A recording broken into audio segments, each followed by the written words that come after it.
Have you ever wondered if you can dye your own clothes using plants that you've grown in your garden or that you found foraging? Well, that is what I'm going to try and do today.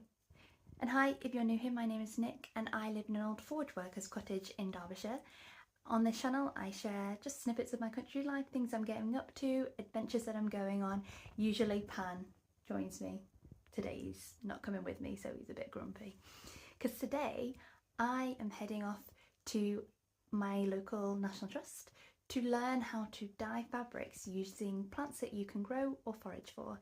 And this is all part of a kind of challenge I set myself to not buy as much fast fashion and to try and be a bit more sustainable, try and make my own clothes. So I'm heading to a place called Hardwick Hall in Derbyshire.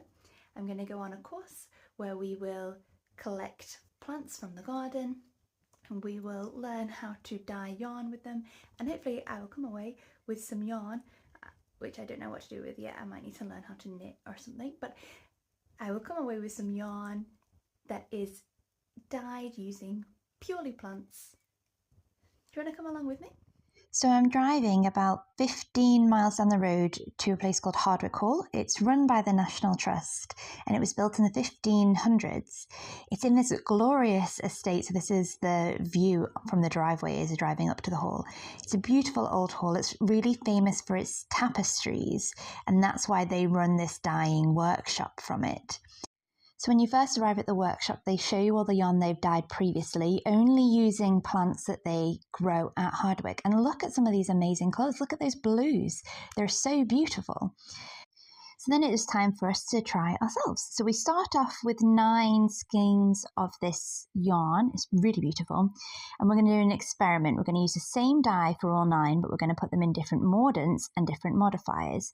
So a mordant is what you soak the skeins in first, and it helps dyes to bind. So we're putting a third of them in this mordant and we're going to leave them for an hour. Then we're going to have a walk around the gardens. It's really cool because they have a whole section of the gardens just for growing dye plants, and the gardener talks you through how you can grow your own dye plants, and it's set in the Hall gardens, which are absolutely beautiful. So we have a wander around and have a cup of tea, and then we head back and we put all of our yarns in the same dye. So we used a weld dye, which is kind of yellow coloured. And then we put a third of them all into a modifier, which is a kind of post-dye soak. In this case, we basically use rusty nail water, and it'll slightly change the colour of the yarn after the dyeing process. So this is the various different colours we came out with, and I ended up with 9 different combinations of dye in my 9 little bags. So I'm back from Hardwick with all my goodies. I've got all of my different skills, I don't know what they're called, bits of yarn that I dyed. They have all had different combinations of the mordants, the dye and the modifiers on top, so they should all be different colours. I need to, they're really helpful, all labelled still. I need to give them a rinse in some cold water, and then I need to let them dry, so I'll do that in a second. I also came around with loads of extra goodies, so they send you with some of the yarn that's raw, that's just the natural colour of the yarn, and it's the most beautiful wool. It's really lovely. So I'll have that to compare against the dyed ones. They also send you with a lovely notebook to record the colours of your yarn or whatever else you want to do. And the gardener there also sent us home with some seeds from some of the plants they were growing. So this is woad, which makes a sort of, I want to say a yellow colour, maybe. So I might try and grow that this year. And some little seedlings of Dyer's chamomile, which we saw it in the garden and it was a beautiful plant anyway, so even if I never dye anything, I have a beautiful chamomile plant. But this again makes another yellow colour, so that's lovely. Right, I better rinse this yarn before it gets really set in with the colours. So the plan with the yarn is it needs to be rinsed in cool water and then it needs to dry overnight. So my plan is to commandeer the sink and use it as a drying rack. I don't know how I'm going to be able to rinse all of these without getting my tags wet, but I will try my best.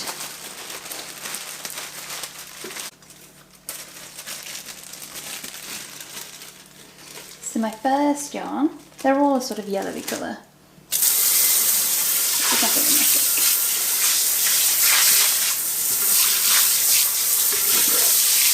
So this first one is an alum mordant with no modifier on top of a weld dye.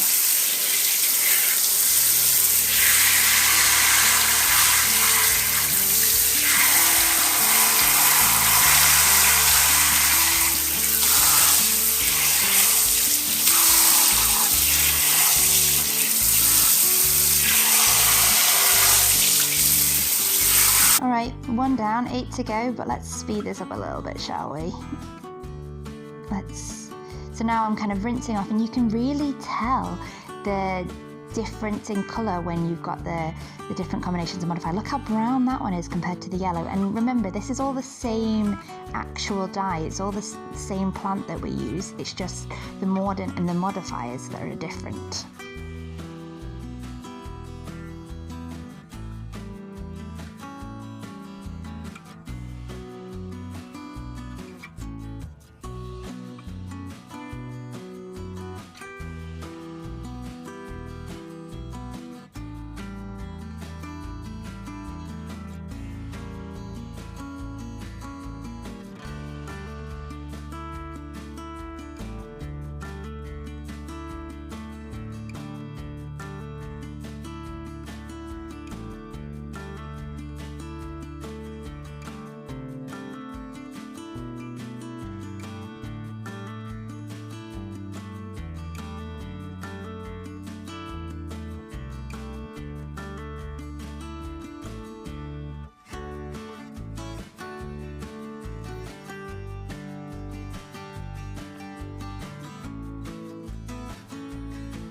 Okay, now that they're all rinsed, Bandit is going to help me put them out to dry on this rolling pin.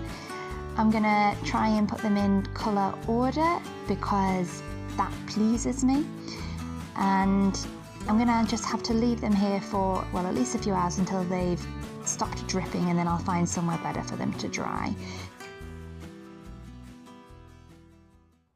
While we wait for my yarn to dry, I'm going to crack on with another job, which is to harvest some of my herbs from the garden, and then I'm going to dry them because I use them, I mean, sometimes for cooking and tea, but mostly I put them in with my chicken's bedding because it keeps away pests and it really helps with the smell, and it's just kind of nicer for them. So do you want to come on in? This is the first herb I'm going to plant, harvest, which is oregano. So I'll get a few sprigs of this.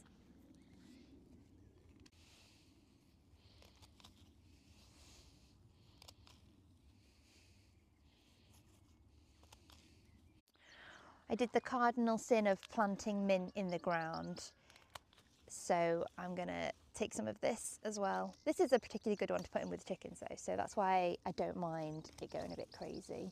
I also thought, you know, if I'm gonna have some kind of weed, I'd like it to be an edible weed in the garden, so future me can deal with the putting the mint problem.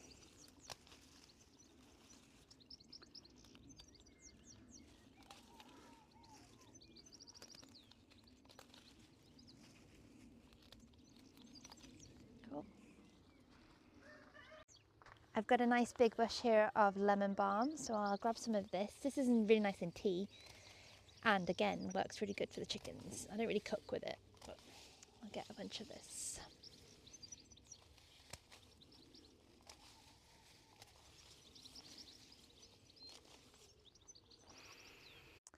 I'm also going to get some of this thyme. The flowers are absolutely loved by bumblebees, but they don't make the thyme taste particularly good for cooking. So I'm going to aim for the bits that don't have too many flowers on them for now. And hopefully they should grow back still this year, and then the bees can have some more flowers. So I'm just going to take a big chunk in here. Send new clippers.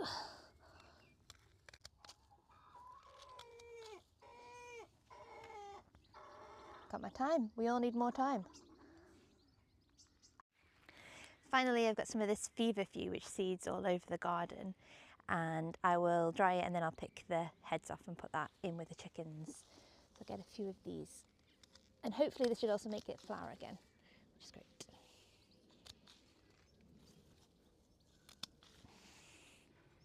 Cool.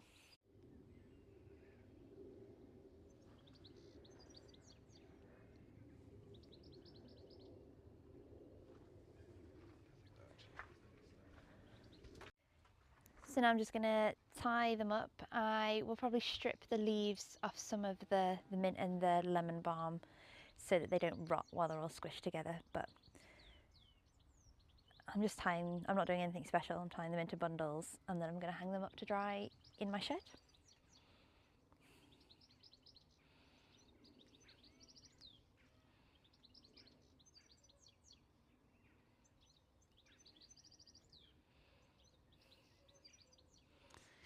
Time.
Cool. So this can all go to the chickens, these can get hung up, and I will have done another job for the day. Skulls.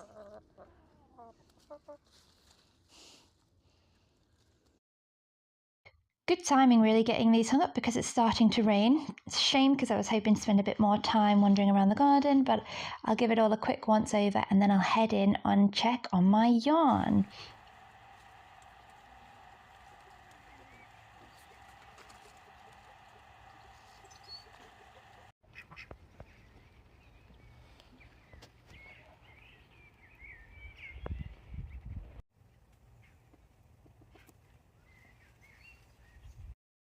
So I've moved my rainbow now into the oven to dry fully now that it's stopped dripping, but look at the amazing range of colours. Given that that's only one type of dye and it's the mordant and the modifiers that have changed the colour. Incredible. I'm definitely going to do more dyeing, but I don't know what I'm going to do with this yarn. So if you have any ideas of what I should do with it, please let me know. That's it from us today. Hope you enjoyed this video. If you did, please like, comment on the video, subscribe to our channel, and we will see you next week when we plan. Bye!